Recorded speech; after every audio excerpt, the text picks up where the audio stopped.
여러분 반갑습니다. 저는 호남대학교 언어치료학과의 변혜원 교수입니다. 우리가 지난 시간에 유창성 장애를 미처 다 마치지 못해서요. 이번 시간에 마지막으로 유창성 장애 뒷부분을 좀 설명드리면서 설명을 좀 드리고자 합니다. 자, 그래서 이번 주차의 주제도 유창성 장애 뒷부분이 되겠습니다. 자, 우리가 지난 시간에 치료 원리까지 좀 간단히 말씀을 드렸는데요. 자, 오늘 제가 말씀드릴 건 성인 평가와 관련된 여러 가지 치료 쟁점들과 성인 언어 치료, 성인 유창성 장애에 대한 여러 가지 종류와 특징들에 대해서 좀 말씀을 드리겠습니다. 이거 마지막으로 우리가 흔히 신경학적 말더듬이라고 얘기하는 기타 유창성 장애, 그리고 말빠른증, 속화라고 얘기되는 여러 가지 또 나머지 말더듬이 아닌 유창성 장애에 대해서도 살펴보도록 하겠습니다. 자, 우리가 나이 든 학생들을 위한 치료법, 그리고 책에 보시면 성인평가와 치료 관련 쟁점에 대해서 나와 있는데, 자, 여기서 말하는 나이 든 학생들이라는 게 사실 그 영어로 용어를 그대로 이제 한국말로 번역하다 보니까 아마 조금 이상한 표현이 된 것 같은데요. 자, 주로 학령기에 진입한 이후에 청소년들을 포함한다라고 보시면 되겠습니다. 자, 고학년 아동이나 청소년, 성인의 말더듬 치료는요. 자, 어떻습니까? 앞서 우리가 말더듬의 지난주에 어떤 치료 원칙에서는 뭐 간접적인 치료나 환경을 변화시킨 치료 기법도 좀 있다고 간단하게 말씀을 드렸는데요. 자, 고학년이나 청소년, 특히 성인 같은 경우는 사실은 직접 치료를 시행하는 것이 원칙이다라고 이 책에는 상담 기법에 설명을 하고 있습니다. 자, 왜냐하면요. 왜일까요, 여러분들? 자, 직접 치료라는 게 치료사가 1대1로 대상자와 내담자와 치료를 진행하는 것인데요. 근데 이들의 환경을 바꿔주거나 하는 게 왜 의미가 없을까요? 예, 덜 효율적인 이유는 여러분들 맞습니다. 이미 이 사람들은 자라오면서 부정적인 어떤 부정적인 느낌이나 태도가 이미 형성이 오랫동안 되어 있다라는 거죠.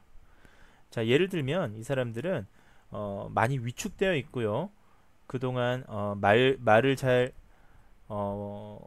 유창하게 못하는 그러한 상황들이 계속 반복되면서 부정적인 경험들을 반복적으로 경험했을 가능성이 높습니다. 그러다 보니까 이미 신뢰관계를 할 수가 없는 거예요. 부정적인 느낌이나 태도가 너무 강한 겁니다. 따라서 이런 분들의 부정적인 태도나 느낌 같은 정서적인 부분들, 심리적인 부분들은 환경을 바꾼다고 해서 될 건 아닌 것입니다. 이미 오랫동안 그 환경 속에서 이미 적응을 한 거죠. 자, 따라서 치료사는 이들과 직접적인 치료를 시행하면서 부정적인 느낌이나 태도를 바꿔줄 필요가 있습니다. 자, 경도에서 중도의 말더듬이 같은 경우는 성인기에도 문제가 지속될 수 있습니다. 따라서 여러분들 사실은 성인들 말더듬이들이 갑자기 말더듬이 등장한 경우보다는요, 사실은 그 이전 아동기 시기에 중도 이상의 말더듬인 사람들이 사실은 치료가 완치되지 못하거나 치료를 받지 못해서 성인기까지 이것이 지속된 고착화된 경우가 많은 거죠. 뿐만 아니라요, 때로는 갑자기 발생하는 경우도 있습니다. 뇌 손상과 연관돼서 후천적으로 습득된 말더듬 사례도 많이 보고가 되고 있습니다. 실제로 보시면 교통사고를 당해서 그 이전까지는 전혀 말을 더듬지 않았는데 교통사고 이후에 말을 더듬는다든지 하는 그런 경우들을 얘기합니다. 이런 경우들이 우리가 뒤에서 잠깐 살펴보실 신경학적 말더듬이 되겠죠.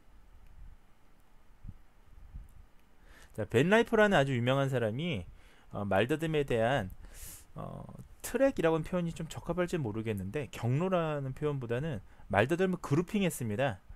말더듬인 사람들을 유형별로 나눠봤더니만 성인 말더듬 중에서 갑작스럽게 이렇게 등장한 말더듬 사례들도 벤 라이퍼라는 사람이 보고한 적도 있고요. 우리나라에서도 저는 유창선장애 전공자는 아닙니다만 우리나라에서도 이런 학계를 통해서 이런 신경학적 말더듬에 대한 사례들이 종종 보고된 바가 있는 것을 알고 있습니다. 그 다음에 성인 말더듬의 중등도 평가 도구들은 다음과 같은 것들이 있는데요. 대표적인 게 말더듬 중등도 평가 도구라는 게 있습니다. SSI라고 하는데요. 자, 여기에는 회피 행동에 대한 평가가 포함되어 있는 것이 특징입니다. 자, 이런 것들 우리가 간단히 알아두시면 상담 시에 좀 응용할 수가 있을 것 같습니다. 자, 마지막으로 기타 유창성 장애에는 시민성 말더듬과 신경인성 말더듬이 있습니다. 시민성 말더듬은 우리가 그 벤라이프라는 사람이 말더듬 경로를 네 가지로 나눴었는데요. 자, 그 중에서 말더듬 경로 3이랑 4에 해당되는 게 시민성 말더듬이다라고 이해하시면 됩니다. 제가 굳이 이거를 교재에는 없었던 내용인데 좀 추가한 이유 중에 하나가요. 실은 이게 저희가 언어치료사 국가고시에 말다툼 관련된 그 문제들을 모의고사에서 풀다 보면요, 의외로 이런 문제들이 좀 많이 나와 있더라고요. 그러니까 다음 중 벤라이퍼의 말다툼 경로 3, 4에 해당되는 거의 뭐 특징은 무엇인가, 이런 것들 보시면 여러분들이 굉장히 이런 거 낯설어하고 어려워하시는데, 자, 벤라이퍼의 말다툼 경로 3, 4는 네, 어떤 심리적인 트라우마 때문에 발생한 심리적 말다툼이다 라고 이해하시면 되겠습니다. 자, 보시면 심리적인 트라우마로 인해서 정서적 격변에 의해서 스트레스가 말다툼을 유발한 경우를 얘기합니다. 자, 이런 경우에는 시민성이라는 말 자체가 우리가 어떤 정서적인, 정신적인 어떤 충격에 의한 것들이지 않습니까? 예를 들면 가까운 지인이 돌아가신다든지 부모님이 사별했다든지 이런 것들인데요. 자, 그러다 보니까 심한 말더듬이 갑작스럽게 시작하는 것이 특징이고요. 자, 사실 우리가 핵심 행동, 즉 1차 행동, 가장 처음 나타나는 행동이라고 해서 주요 행동이라고 해서 우리가 핵심 행동이라고 하는데요. 자, 핵심 행동이 뭐가 있습니까? 반복, 연장, 막힘. 자, 우리가 반연막이라 부르잖아요. 자, 순서가 반복 먼저 나타나고 그 다음에 좀 심해지면 연장이 나타나고 가장 마지막에 막힘이 나타나는 것이 특징인데, 자, 시민성 말더듬 어떻습니까? 연장, 막힘, 긴장이 처음부터 나타나는 거예요. 그러니까 너무나 큰 충격에 의해서 말이 막히고 나오지도 않고 연장이 막 되고 긴장이 되고 동반하고, 자, 부정적인 정서가 막 나오고, 이러한 것들이 시민성 말더듬이다라고 이해하시면 되겠습니다. 자, 또 다른 말더듬의 이제 유형으로 신경인성 말더듬이라는 것이 교재에 나와 있습니다. 자, 이거는 뉴로제닉 튜터링이라고 해서 신경학적 말더듬이라고 또 이제 다른 책에서는 좀 용어가 사용되고 있습니다. 자, 이것은 신경계의 손상에 의해 기인한 후천적인 말더듬을 얘기합니다. 자, 무슨 차이냐? 정서적인 게 아니고요. 자, 신경계 손상입니다. 자, 중추신경계나 또 말초신경계를 얘기하죠. 자, 중추신경계는 대뇌고요. 말초신경계는 뇌신경이 될 것입니다. 자, 원인은 이러한데 사실은 어떤 것이 뭐 어떤 원인을 초래한다라는 게 확실히 나와 있는 건 아닙니다. 하지만 어쨌든 멀쩡하던 사람이 신경계가 손상한 이후에 말더듬이 생기더라 해서 피질 말더듬이라 부르기도 하는데요. 후천성 말더듬이다 라고 보고 있습니다. 자, 다양한 원인들이 있습니다만 우리가 추측되는 원인들은 일직성 뇌손상, 또는 국소성,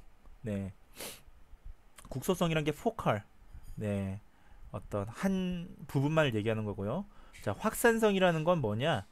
디퓨즈라고 해서 아주 넓은 병별을 얘기합니다. 얘는 피질성, 피질화성, 중추신경의 손상. 피질성은 뭐 여러분들이 잘 아시는 뭐 그 피질 부분 있잖아요. 뇌막 부분이요. 뭐 지주막이라든지 뭐 경막이라든지 연막 이런 부분들 피질 수준을 얘기합니다. 그 우리가 흔히 얘기하는 보스턴 학파에서 얘기하는 그 브로드만이 있는 그 피질이요.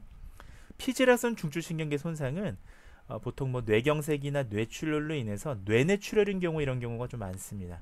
사실은 뭐 변연계라든지 이런 곳이 뇌출혈로 손상되는 경우들도 사실 굉장히 많거든요.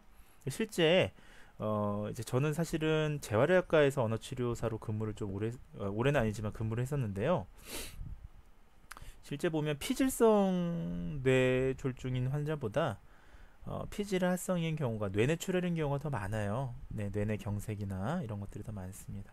자, 어쨌든 이러한 경우에 의해서 멀쩡한 사람이 말을 더듬는다면 이를 우리가 신경학적 말더듬 또는 신경인성 말더듬 또는 피질 말더듬이라고 하는 것입니다. 자, 마지막으로 말발음증이 있습니다. 기타 말더 유창성 장애에는 속화라고 하는 클루터링이라고 표현하는데요.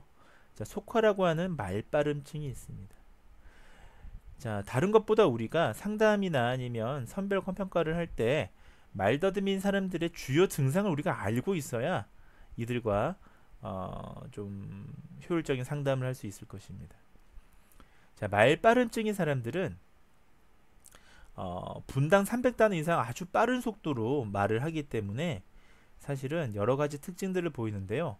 자, 그 중에 대표적인 특징 중에 하나는 낱말을 부분 반복하거나 전체 반복한다라는 겁니다. 말이 너무 빠르다 보니까 때로는 반복뿐만이 아니라 이게 축약되는 경우도 있습니다. 예를 들면 할 아버지 같은 경우 할지라고 뭐 줄인다든지요. 네, 축약되는 거죠. 축약. 이런 것도 있고요. 자, 속화의 가장 큰 특징은 뭐냐면 상담할 때 참 이게 어려운데요. 장애에 대한 인식이 부족합니다. 이게 뭐냐면 자신의 문제를 인지하지 못한다라는 거예요. 자신의 문제를 인지하지 않습니다. 인정하지는 않습니다. 그래서 저도 예전에 이제 그 임상 감독을 할 때 그 저기 오신 그 내원하신 이제 성인분이셨습니다. 이분 같은 경우는 부모님하고 같이 오셨습니다. 그래서 성인분들이 보통 부모님이랑 오는 경우 드물거든요. 네. 그러니까 뭐 아주 뇌 손상이 심해서 인지적인 능력이 부족해서 이제 정보를 제공하는데 어려움이 있어서 부모님들하고 오는 경우는 모르겠습니다만 이 성인 환자 같은 경우는 왜 부모님과 왔나 봤더니 본인은 자신한테 문제가 없다고 생각하는데 부모님은 도저히 이래서는 안 되겠다 해서 치료를 받는 것을 이제 거듭 권유하였고 그래도 이제 나는 문제 없다 이렇게 나오니까 같이 온 거예요. 그래서 저기 상담할 때 정보도 제공해주고 이렇게 하시더라고요. 자, 이거는 자신의 문제를 인지하지 않는 그런 특성 때문입니다. 자, 주의 집중도 짧고요. 지각적으로 약화되었고 구조화된 사고가 부족하다라는 특징도 이 책에서 서술하고 있는데 가장 큰 특징은 그 중에서도 1번, 2번이 가장 큰 특징이다라고 보시면 되겠습니다. 최근에 이 속화에 대한 연구들에 따르면요. 속화인 사람들이 심리 언어 장애를 가지고 있거나 미세 뇌기능 장애, 그러니까 아주 뇌에 문제가 없는 것이 아니라 뇌 기능에 약간의 문제가 있지 않느냐라는 연구 결과들도 보고된 바 있습니다. 언어학습 장애가 있거나 또는 ADHD인 사람들 중에서 말이 좀 빠른 사람들이 많다라는 어떤 사례 연구들도 보고된 바 있고요. 중추성 청각 처리 장애, 이거 CAPD라고 합니다. CAPD. 이 CAPD 자체도 사실은 여러분들 이게 뭐 딱 과학적으로 원인 결과가 있는 게 아니라 약간 청력과 이런 부분에는 소리를 전달하는 부분에는 또 감지하는 부분에는 이상이 없지만 즉 중이나 내에는 이상이 없지만 우리가 언어를 잘 이해하지 못하고 하는 사람들 우리가 CAPD라고 개념적으로 정의하는 경우들이 많거든요. 사실 ADHD인 사람들이 또 CAPD로 많이 또 되는 경우가 있습니다. 자, 어찌됐건 이러한 장애들과 동반하거나 관련이 있다라는 사례 연구들도 좀 최근에 보고된 바 있습니다. 자, 그렇다고 해서 여러분들이 이런 것들을 낙인해서 속단해서 이 사람들이 말발음증이 왔을 때 혹시 이런 문제가 있지 않느냐라고 추정해서는 안 됩니다. 우리가 모든 질병이라든지요 장애에 대해서는 객관적인 데이터를 가지고 경험에 의해서 하셔서는 안 됩니다. 과학적인 학문이기 때문에 객관적인 데이터를 근거로 정확한 진단과 정확한 상담을 하시기를 바랍니다. 자, 오늘의 핵심 내용을 말씀드리면서 마무리 짓도록 하겠습니다. 자, 먼저 언어치료사는요, 정상적 비유창성과 말더듬을 구분할 수 있어야 합니다. 자, 그리고 오늘 우리가 2주 동안 배웠던 내용 중에 우리가 진성 유창성과 기타 유창성을 구분하는 것도 필요하다라는 말씀을 드렸고요. 자, 말더듬은 원인이 아닌 결과이기 때문에 사실 이들이 겪는 사회적 불이익이라는 게 우리가 생각하는 것 이상으로 상당히 심각합니다. 따라서 이들에 대한 정서적인 부분들도 우리가 상담을 통해서 잘 파악할 필요가 있습니다. 그리고 오늘 배우셨던 기타 유창성 장애의 어떤 심리적 트라우마나 스트레스로 인한 심인성 말더듬이라든지요. 그 다음에 후천적인 뇌 손상으로 인한 신경이성 말더듬, 이른바 신경학적 말더듬에 대해서 배웠는데, 자, 이 부분에 대해서도 다시 한번 잘 정리하시기 바랍니다. 자, 여러분들 자, 이로써 유창성 장애 파트를 마치도록 하겠습니다. 여러분들 경청해 주셔서 감사합니다.